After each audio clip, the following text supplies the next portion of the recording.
Billy Donovan just said something that Chicago Bulls fans need to hear in regard to his future here in Chicago, because while we're watching this team play, it seems like not only is the future on the court, but on the sidelines also in question as well. We're going to talk a little bit about that in the team's future. We're talking about the contracts being up and why the front office still has one decision left to make in regard to Billy Donovan. We're also going to look at Elias Schuster's article on 14 prospects to watch in the NCAA tournament. All that plus more right after this.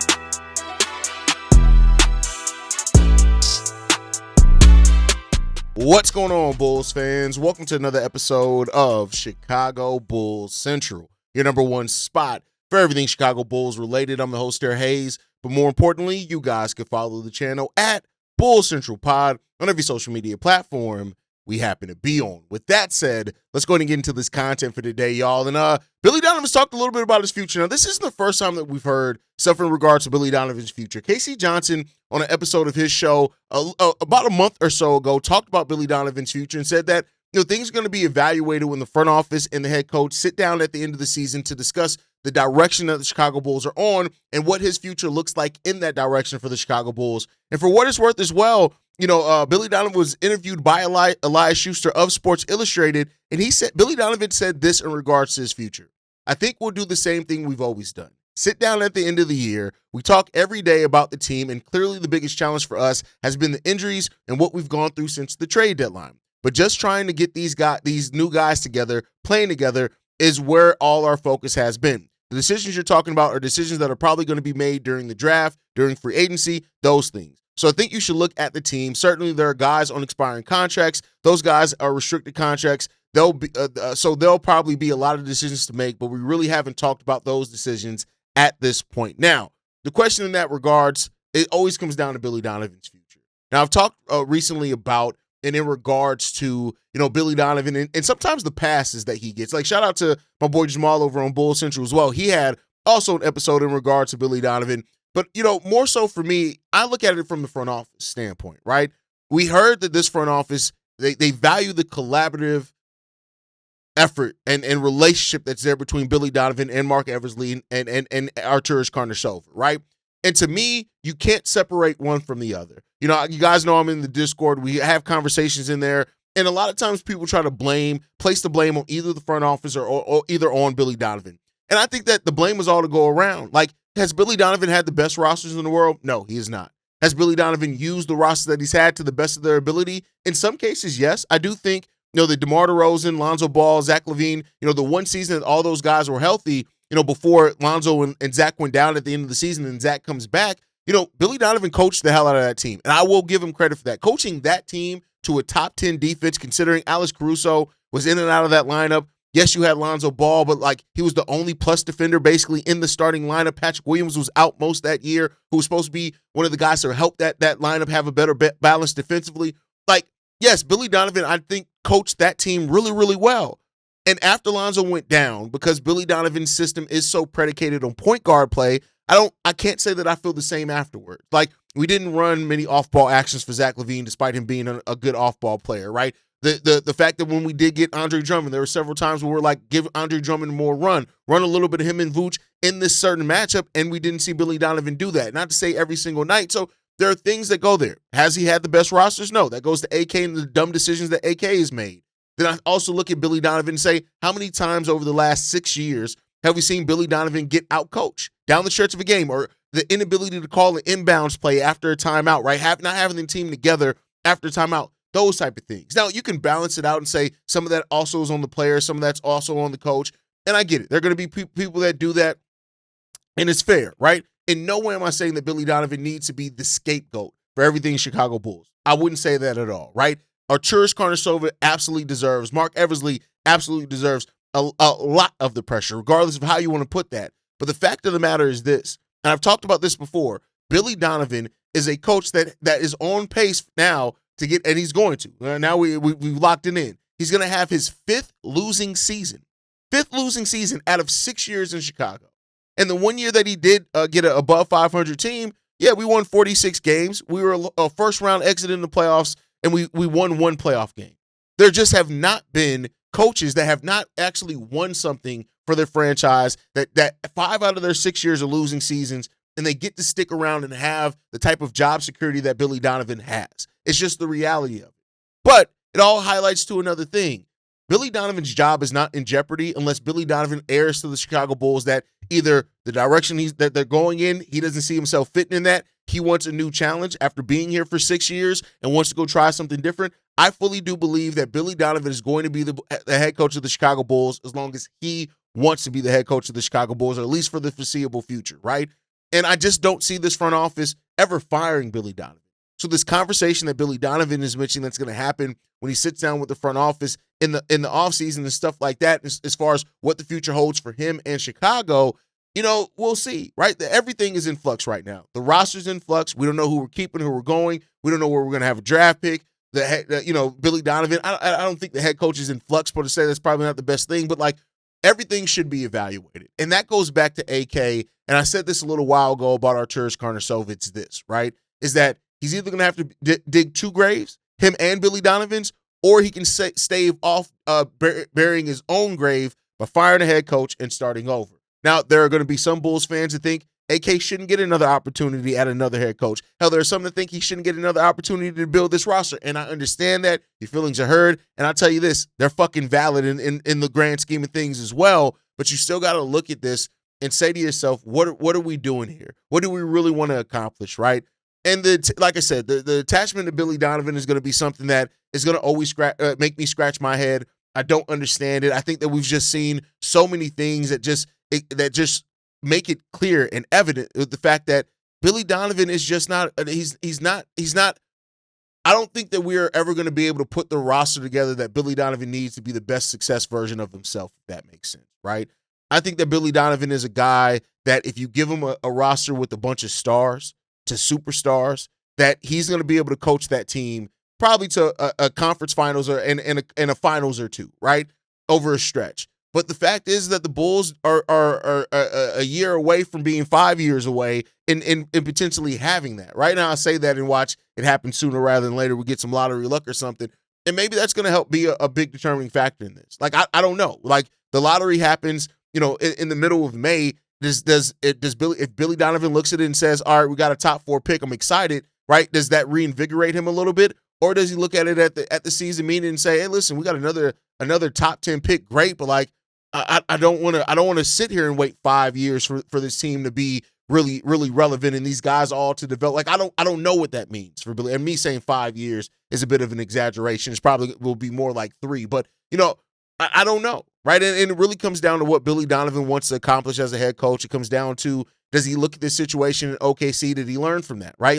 He left OKC reportedly because, where that team was and the time that it was going to take to get back to relevancy wasn't really what he wanted anymore. But then you turn back and look at it, and he would have had to wait 2 seasons before that team was a perennial playoff team, and 3 seasons before they started looking like they were a team that can, actually make some noise in the Western Conference and possibly be a finals team eventually. And so it's what do you learn from that? But I think the biggest thing in this is what has AK learned? And with things staying the same as they have, I can't say that AK has really learned much, because it seems like we are still in the exact same place that we have been with this team and with this front office, spinning its wheels and just hoping that something eventually sticks. Now, they did make a determinant factor to prioritize draft position a little bit more the rest of this way, but maybe that's just AK's way until something hits, and then he'll have, if Josh Giddey, Modest, and we do get a top 4 pick, maybe that gets AK in the spot where he's like, all right, bet, we're about to start cooking again. Now I know how to build around these 3.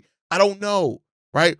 And that's the unfortunate part about that. But for what it's worth, Billy Donovan, again, is a good guy. He's a Hall of Fame coach because of what he was able to accomplish in college, and that is something that he deserves his credit for because, yes, he did earn that right. But college success is not NBA success, and past success doesn't guarantee future success. All these things. Now, I'd say the same thing. Past struggles doesn't guarantee future struggles either if you can learn from your mistakes, and that is what the thing that always seems like it holds this team back, and this is why fans don't necessarily have the biggest hope for this team, is because sometimes they have not learned from their mistakes. and that leads them back in the same place that they've always been, and then we're stuck looking, what is happening?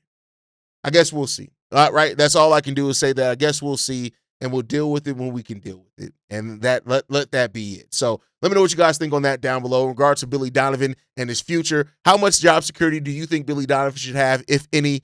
I pretty much know the responses there, but let me know what you guys think on that down below. Before that, though, I do want to, before we get into the last topic for today and talk about NCAA tournament, I want to acknowledge Josh Giddey. Josh Giddey continues to make Bulls history, right? He finished with 19 assists yesterday, and he has made more, when you look at it against the Cleveland Cavaliers, the Bulls did have a big trail at the end of the first half, 61-45, but Josh Giddey had 12 assists, and they were the most in a half by a Chicago Bulls player since 1997, 1998. That's it, right? That's it. Josh Giddey continues to change the records books here, right? And this isn't even Josh Giddey's first time doing it, right? He did that as well in the first half of the game. Also earlier we had 10 rebounds, right? And 5 assists and 3 blocks and 17 points, right? He did that against the Philadelphia 76ers. And that was the first time that somebody had did that since 1996-97. We already know about the triple doubles and passing Michael Jordan on that, and how that got some people triggered and stuff like that. Josh Giddey continues to make history. Now, the history that I want Josh Giddey to make is history with getting some wins here in Chicago and hopefully getting the team back a playoff victory at some point and being a part of that. But Josh Giddey continues to make the contract that he's on look like a steal. For people that still try to act like the Alex Caruso trade was a loss by the Chicago Bulls, I need you to wake up and actually see what's happening here, because Josh Giddey's proven every single day that was not a lost trade by the Chicago Bulls. You can make a separate argument that the Bulls should have tried to get more back, but what they got back is a guy that when it's all said and done is probably going to have a season of averaging 20, 10, and 10. It's probably going to happen one year for Josh Giddey here in the Chicago Bulls uniform.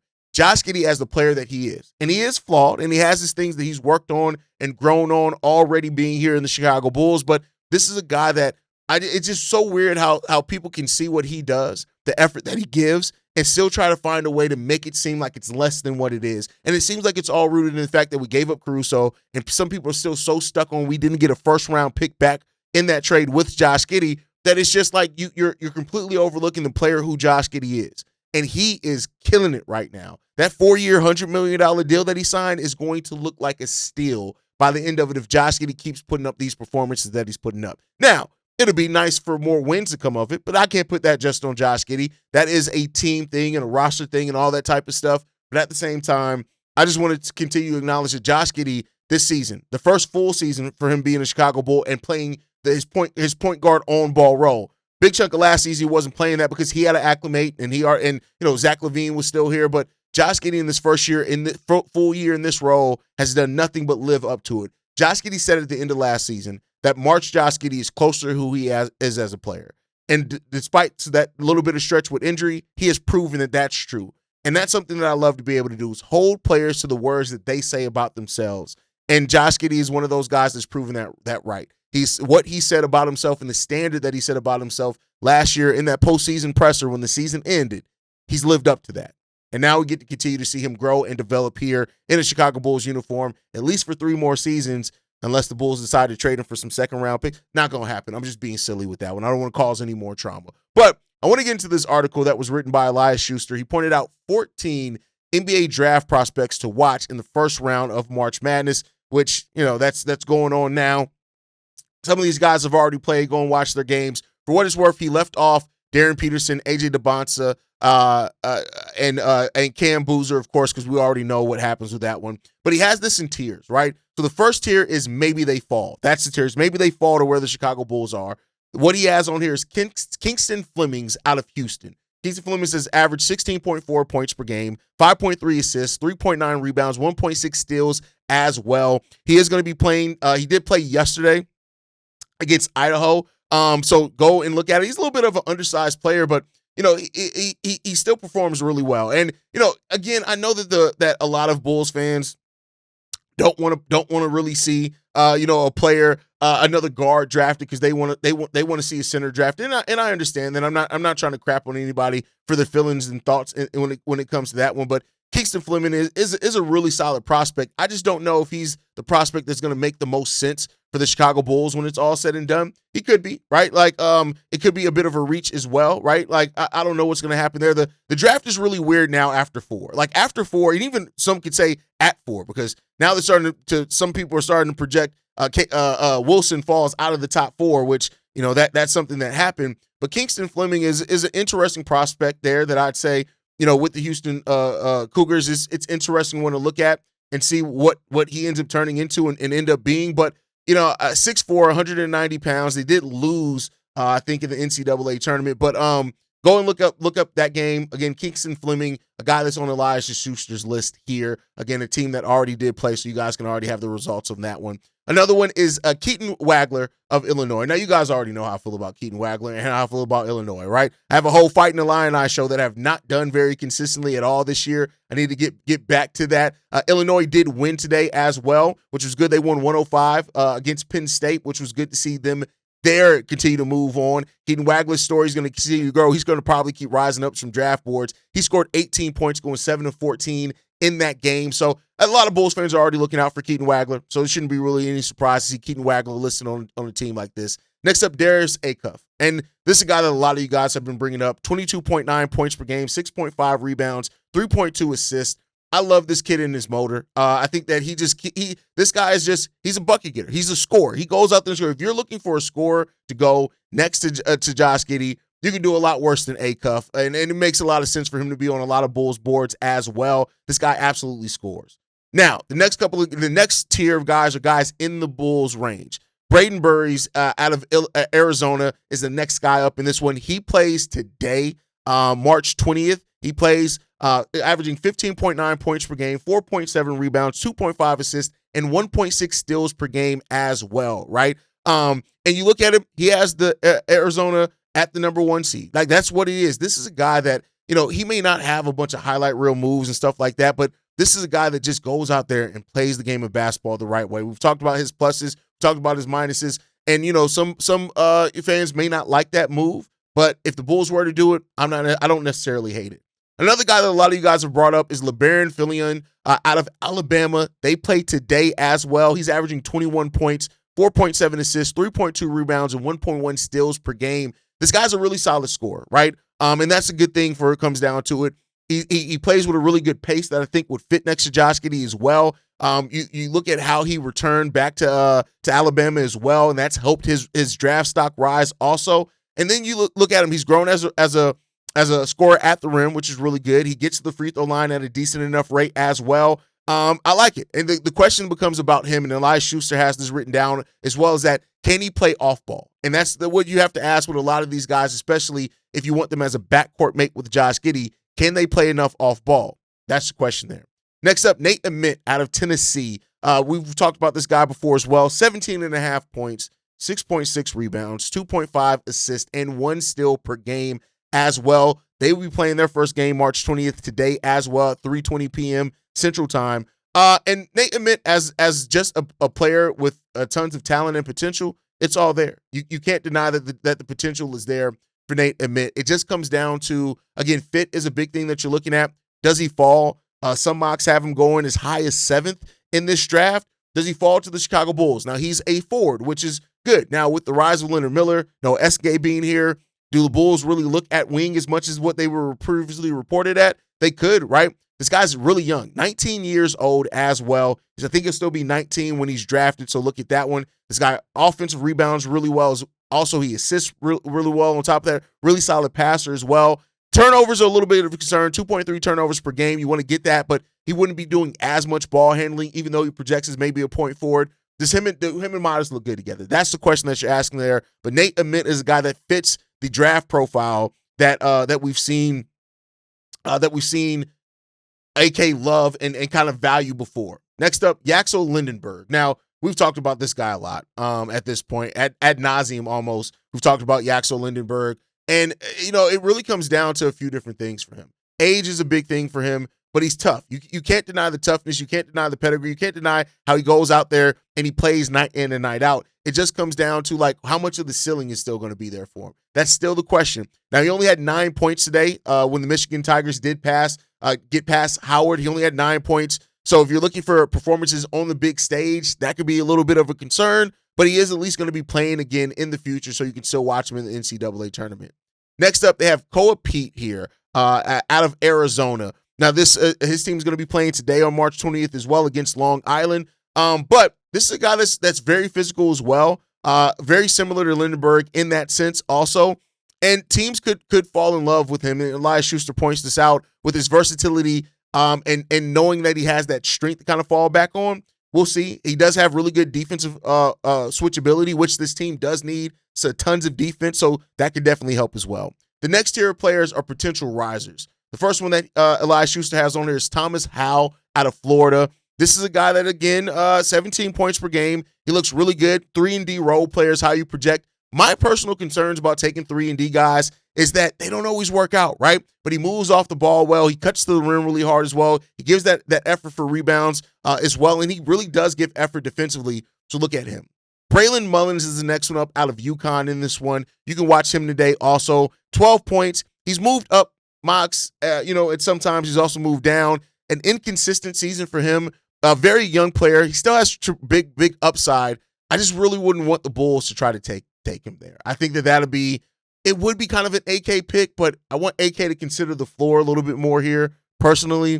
But let me know what you guys think on that. And then also he has Chris Sinek Jr., the center out of Houston. I've loved this guy for a while now. I just don't know if he could rise up in the tournament. He also could rise up in the draft combine as well, but it's a little bit of a risk there for the Chicago Bulls. If they're going to go center, I'd rather go guys with a little bit more of a higher floor, but you can't go wrong there. Andy Mara out of Michigan, the other center out of Michigan, 11.6 rebounds, 2.3 assists, 2.6 blocks as well. He did have 19 points in the game for Michigan today, outperformed Yaxo Lindenberg, so take that for what you will. This guy's talented. He has a high floor as well. I think a very high floor when you look at it. I just don't know if he'll make sense for the Bulls. And then Bennett Sturts out of Iowa also is going to take the court today. 20 points. The guy that's a little bit older. He's a very experienced guard, but very good ball handler, stuff like that. But I don't know if he fits. We'll see, right? But that's the list of underrated players that you guys can look at in the NCAA tournament. That's going to do it for today's episode, y'all. Make sure you guys let me know how you feel down below. I want to hear from you guys on this one, right? Who do you think is locked in for the team's future? Do you think Billy Donovan is locked in? Do you think there could be some type of swerve and maybe even AK isn't here? Who are you ready to move on from the roster? I want to hear from you guys on that one because this offseason is going to define a lot for the Chicago Bulls. Make sure you guys like the video, subscribe to the channel. You can follow us as well at Shybear. Oh, no, wrong show. You can follow us at Bull Central Pod on every social media platform. You can send us any feedback, questions, comments, concerns. bullcentralpod@gmail.com. And lastly, if you want to leave a text message and or voicemail for the mailbag, the number to do so, 773-270-2799. We're the #1 spot for everything Chicago Bulls related, but that's thanks to you, lovely and beautiful people. And like I like to end every episode on, go Bulls. Love you guys. See you right if you can, y'all. Peace. This has been a presentation of the Breaks Media.